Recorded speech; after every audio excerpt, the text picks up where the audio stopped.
He needs his own own self-boy class no scoring. To no something.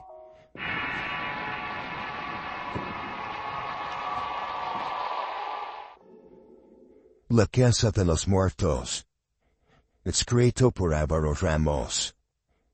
Num pequeño pueblo rural de pocos habitantes había una casa que todos conocían como la Casa de los Muertos. La estructura situada en las afueras era como una mansión antigua, grande y majestuosa en su tiempo. Pero ahora estaba deteriorada, olvidada y consumida por la vegetación. Nada se acercaba a ella. Los niños evitaban siquiera pasar por el camino que llevaba a su entrada. Las leyendas sobre esa casa eran tan antiguas como el propio pueblo. Y todos sabían que su nombre no era una metáfora. La casa estaba llena de los muertos. Alonso, un hombre de 35 años que había vivido en el pueblo toda su vida, nunca creyó en esas historias. Era un escéptico por naturaleza y se burlaba de las supersticiones que todos los demás parecían respetar. A pesar de su naturaleza incrédula, siempre sintió una extraña fascinación por la casa. Desde pequeño, cuando su madre la advertía que no fuera allí, la curiosidad solamente crecía más y más. Con el tiempo Alonso dejó el pueblo para trabajar en la ciudad. Pero tras la muerte de su madre decidió volver. Había pasado muchos años y el pueblo seguía igual con la misma atmósfera de temor que movía la vieja casa. Pero esta vez algo había cambiado. Había escuchado rumores de que la propiedad estaba en venta. Y aunque la idea de vivir en una casa así espantaría a cualquiera, para él era una oportunidad única. La oportunidad de descubrir la verdad. Alonso decidió comprar la casa a un precio ridículamente bajo. Pensó que tal vez podría restaurarla y darle una nueva vida. El día en que se mudó, todo el pueblo lo miraba con una incredulidad y miedo. Esa casa no es para los vivos, le dijo mi hijo vecino al verlo pasar con sus cosas. Alonso, como siempre, ignoró unos comentarios. El interior de la casa de los muertos era como reflejo del olvido. Un lugar donde el tiempo parecía haberse detenido. Nada en sus pasillos ofrecía consuelo ni seguridad. Y la decadencia que la envolvieron no cobijando de su antigua grandeza. Al cruzar la puerta principal sobre un vestíbulo vasto y desolado, invadido por la penumbra. Las paredes que alguna vez habían sido de color dorado rico ahora estaban cubiertas de un polvo grueso y manchas de humedad que parecían manos alargadas, como si intentaran salir desde dentro. Candelabros de hierro forzado colgaban pesadamente en el techo, inclinados y sus velas derretidas nunca reemplazadas. Cada paso sobre el suelo de madera crujía, resonando la casa como si los antiguos habitantes todavía lo escucharan. En la sala principal los muebles permanecían en sus posiciones originales, pero estaban cubiertos con zonas amarillentas que se amontonaban en los rincones como fantasmas que hubieran sido despojados de sus formas. Una chimenea de mármol negro dominaba la habitación. Fría e imponente, con cenizas grises que parecían haber sido removidas recientemente, como si alguien hubiera intentado encender un fuego para ahuyentar el frío abrumador que reinaba en cada rincón. La ventana estaba cubierta por gruesas cortinas de terciopelo negro, traídas y llenas de polvo bloqueando cualquier atisbo de luz exterior. Había un hedor sutil, agrio que se colaba por las fosas nasales, una mezcla de madera podrida, humedad y algo más profundo, algo más inquietante. El olor del antiguo, de lo que alguna vez fue carne viva y ahora no era más que polvo. Al fondo de uno de los corredores encontraba una escalera de caracol que ascendía hacia los pisos superiores.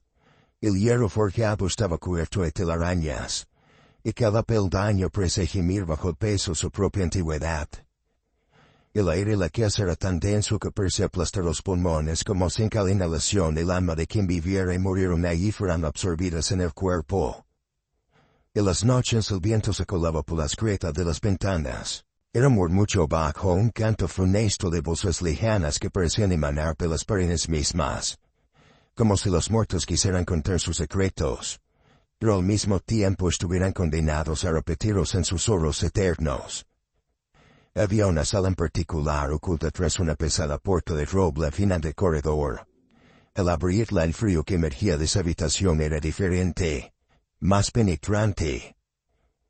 El suelo estaba cubierto de un círculo de símbolos extraños, tallados en la madera misma, y las paredes mostraban marcas que parecían haber sido hechas por uñas humanas. Eran profundos surcos en el yeso.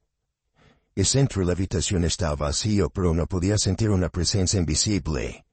Era aquí donde el silencio era más opresivo, donde había un vacío cargado de promesas de sufrimiento. Cada rincón de la casa parecía respirar con un terror antiguo, como si los años de dolor y muerte hubieran impregnado las paredes y el suelo. No era solamente el piso de la historia, sino el piso de las almas atrapadas en ese lugar, condenadas a revivir su sufrimiento una y otra vez. La casa de los muertos no solamente era una ruina, era un mausoleo viviente, un lugar donde los límites entre la vida y la muerte ya no existen. Quienes cruzaban su umbral no salían siendo los mismos jamás. Alonso le tomó unos meses dejar esa casa habitable entre comillas. Había logrado rehabilitar toda la planta baja y una recámara en la segunda planta. Los baños eran un asco y tuvo que hacerlo de nuevo, pero esta vez estaba contento con el resultado. No par de años la casa volvería a ser símbolo de respeto y grandeza. Y cuando los fraccionamientos cercanos comenzaran a llenarse de personas, él vendería la casa a algún adinerado con ganas de tener una mansión de campo en un lugar tranquilo. El reto ahora era habitarla. Coenzan que su curiosidad y la emoción invadía. En medio las palabras de su madre siempre lo hacían detenerse. Aún así decidió hacerlo, ante la súplica de sus conocidos de no meterse a la casa de los muertos. La primera noche la casa fue tranquila. La estructura estaba mal estado, pero nada fuera de lo común. Sin embargo, cuando el reloj dio la medianoche algo cambió. Una brisa fría que no debería existir en una casa cerrada comenzó a correr por los pasillos. Los susurros comenzaron. Al principio Alonso pensó que era el viento. El crujido normal de una casa vieja, pero pronto los susurros se volvieron más claros. Eran voces. Muchas voces que parecían moverse de una habitación a otra habitación. Murmuraban palabras que no entendía, pero eran llenas de angustia. Alonso recorrió los pasillos intentando rastrear el origen del sonido. Pero cada vez que quería acercarse las voces parecían alejarse. En una habitación en particular, la más grande y oscura de la casa, las voces eran más fuertes. Alonso encendió una vela que entró. Y en el suelo vio lo que parecía ser un grabado en la madera. Era un círculo con símbolos antiguos que nunca había visto. El aire de la habitación era pesado, casi sofocante. Las paredes estaban cubiertas de manchas oscuras, como si la humedad se hubiera apoderado del lugar. Pero cuando tocó una de las manchas se dio cuenta de que no era humedad. Era sangre seca, pero fresca al tacto.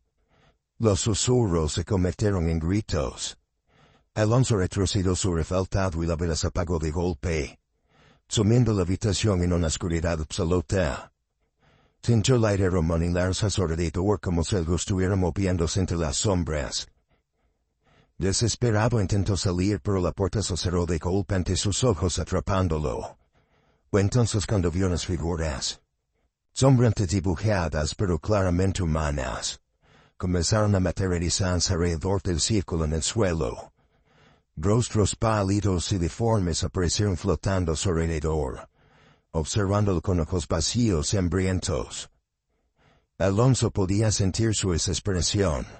Era la armas de personas que habían perdido la vida en ese lugar.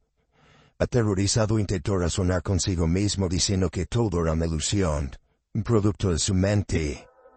Pero las figuras no desaparecían. Al contrario, se acercaban más y más extendiendo manos descarnadas hacia él. Entonces una de las figuras habló. «Nos perteneces». Usó una voz gutural casi inhumana. Alonso sintió un frío profundo en su pecho. La voz le hablaba directamente a su alma. Estaba reclamando.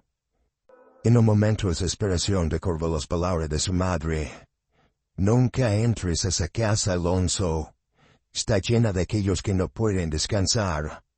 Y si te quedas mucho tiempo te van a arrastrar con ellos.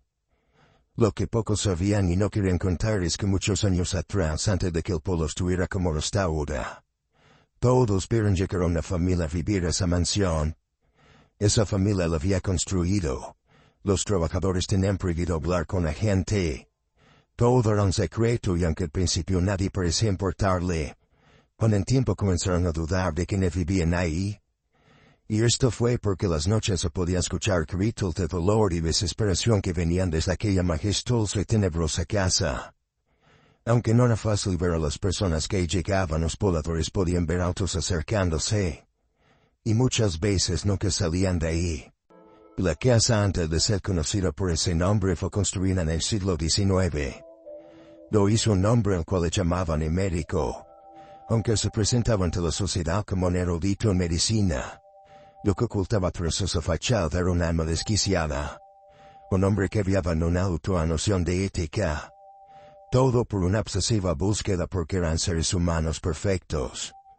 El médico creía que la humanidad estaba corrompida e incompleta, y que solo tenía la capacidad de moldear a los hombres y mujeres en seres superiores. Para ello la casa que erigió no era un simple hogar, sino más bien un laboratorio de horrores, diseñado como un lugar de tortura y cerebral de clínica. En el sótano, lejos de la vista de todos, habían habitaciones con paredes acolchadas, mesas de metal con correas que inmovilizaban a sus víctimas, y un conjunto de herramientas quirúrgicas oxidadas que parecían sacadas de una pesadilla. El sótano de la casa era la verdadera cuna de terror. Ahí en las entrañas de la mansión había una serie de túneles y cámaras secretas, donde el médico realizaba sus experimentos. Las paredes estaban cubiertas con inscripciones hechas por las víctimas, arañazos que contaban sus últimos momentos de desesperación. En las esquinas más oscuras todavía quedaban rastros de sangre. Estaban incrustados en las baldosas como recordatorio mudo de los horrores que ahí se desataron. Las mesas de cirugía ahora oxidadas y cubiertas de polvo conservaban las correas de cuero desgastadas que el médico utilizaba para sujetar a sus pacientes entre comillas. Las ventanas selladas y las velas apagadas daban una sensación de claustrofobia, como si incluso el aire fuera parte de la prisión que había construido. Cada herramienta quirúrgica estaba colocada en estantes de vidrio rotos, rodeada de frascos que alguna vez contuvieron partes humanas, preservados en líquidos que ahora estaban secos y polvorientos. El médico no se limitaba simplemente a matar. Sus víctimas eran sometidas a procedimientos monstruosos. Creía que al alterar las partes del cuerpo humano eventualmente daría con una fórmula perfecta, pero lo que realmente lograba era crear abominaciones vivientes. Muchos de sus experimentos sobrevivían brevemente a las cirugías, para luego morir en agonía poco después de estas. Los que no fallecían por sus manos sufrían un destino peor. Les permitía deambular por la casa, con sus cuerpos incapaces de soportar la vida como debería de ser. Con el tiempo las leyendas comenzaron a surgir entre los habitantes del pueblo. No solo por los gritos que ocasionalmente se escuchaban desde la mansión, sino porque algunos decían haber visto los experimentos fallidos. Según los habían visto por los campos cercanos. La policía del pueblo investigó la mansión pero nunca encontró pruebas contundentes. El médico siempre lograba ocultar los rastros. Sin embargo, cuando finalmente fue descubierto no fue por las autoridades, sino por sus propios experimentos que se volvieron en su contra. Las almas torturadas, incapaces de soportar más dolor, se levantaron contra él en un final sangriento. Se cuenta que murió en su propia mesa de operaciones. Después de la muerte del médico, la casa quedó abandonada. Pero el mal que se desató nunca se fue. Los pocos que osaron entrar después de su muerte relataron haber visto las sombras de las víctimas, las cuales estaban atrapadas eternamente en las habitaciones donde murieron. Otros hablaron de haber escuchado pasos en los pasillos vacíos, y el arrastrar de cuerpos como si aquellos que el médico hubiera creado estuvieran todavía vagando por la casa, buscando venganza, o simplemente la paz que nunca encontraron en vida. Ahora quienes conocen la verdadera historia saben que la casa de los muertos no solamente un refugio para los espíritus de los fallecidos. Es una trampa. Un lugar donde las almas torturadas y los restos de los experimentos fallidos esperan. Hambrientos de compañía. Listos para rastrear cualquiera que cruza su umbral es el mismo destino que sufrieron aquellos que cayeron en las garras del médico. Las leyendas eran ciertas. La casa de los muertos no era solamente una historia para asustar a los pequeños. Era un lugar de condena. Un refugio para las almas atrapadas entre la vida y la muerte. Esperando que alguien más cayera en su trampa. Con todas sus fuerzas Alonso corrió hacia la puerta y golpeó hasta que se dio. Se lanzó al pasillo dejando atrás los gritos de los espíritus. Bajó las escaleras y salió de la casa a toda prisa. No se atrevió a mirar atrás. Sabía que había escapado, pero también que las sombras de los muertos no lo dejarían en paz. Había despertado algo que no se tendría hasta atraparlo. Esa noche fue la última vez que se vio Alonso en el pueblo. Regresó a la casa de su madre y salió en su coche para nunca más volver. Esa casa continuó ahí a medio reparar y con la puerta abierta. Como si supiera que nadie se atrevería a entrar nunca más.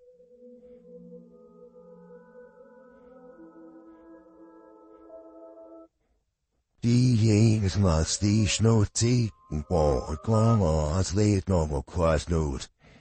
Die op tot zakloer quas mo, breedies neelies.